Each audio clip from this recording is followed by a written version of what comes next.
Sa pagpupulong sa Oval Office, pinasalamatan ni US President Donald Trump ang Germany sa suporta nito sa operasyon ng US at Israel laban sa Iran, kabilang ang pagpayag na gamitin ng ilang base militar para sa mga operasyon ng American forces. They're letting us land in certain areas, and we appreciate it. And they're just making it comfortable. We're not asking them to put boots on the ground.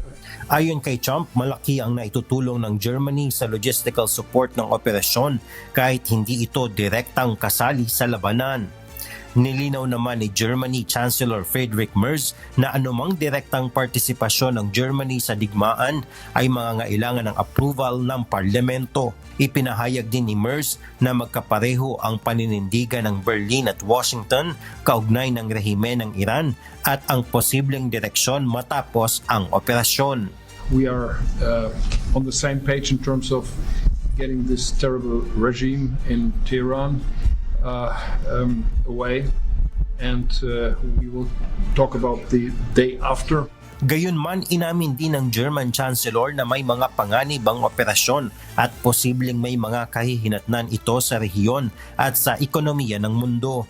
Samantala, naging mainit din ang usapin sa relasyong pangkalakalan ng United States at European Union. Nagbanta si Trump na puputulin niya ang pakikipagkalakalan sa Spain matapos tumanggi ang Madrid na payagan ang paggamit ng mga base militar nito sa mga operasyon ng US laban sa Iran. But some of the European, like Spain, has been terrible. In fact, I told Scott to cut off all dealings with Spain. We're going to cut off all trade with Spain. We don't want anything to do with Spain. Sa kabila nito, ipinaalala ni Merz na bahagi ng European Union ang Spain at hindi ito maaaring ihiwalay sa mga usaping pangkalakalan ng rehiyon.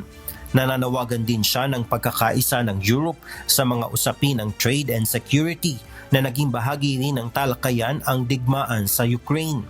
Sinabi ni Merz na mahalaga ang patuloy na suporta ng mga kaalyado upang matapos ang digmaan habang pinapanatili ang teritoryo at seguridad ng bansa. We all want to see this war coming to an end as soon as possible, but Ukraine has to preserve its territory and their security interests. Sa kabila ng diplomatikong diskarte ni Merz na iwasang kontrahin si Trump sa harap ng media, nagdulot ito ng backlash sa ilang bansa sa Europe na umaasang mas matibay na ipagtatanggol ng Germany ang mga kaalyado nito. Sa huli, nananatiling hindi tiyak kung magdudulot ng mas malalim na pagkakaisa o mas malaking hamon sa pagitan ng United States at mga bansa sa Europe ang mga isyong kinaharap ng dalawang leader. Jovic Bermas, humahataw sa balita ngayon.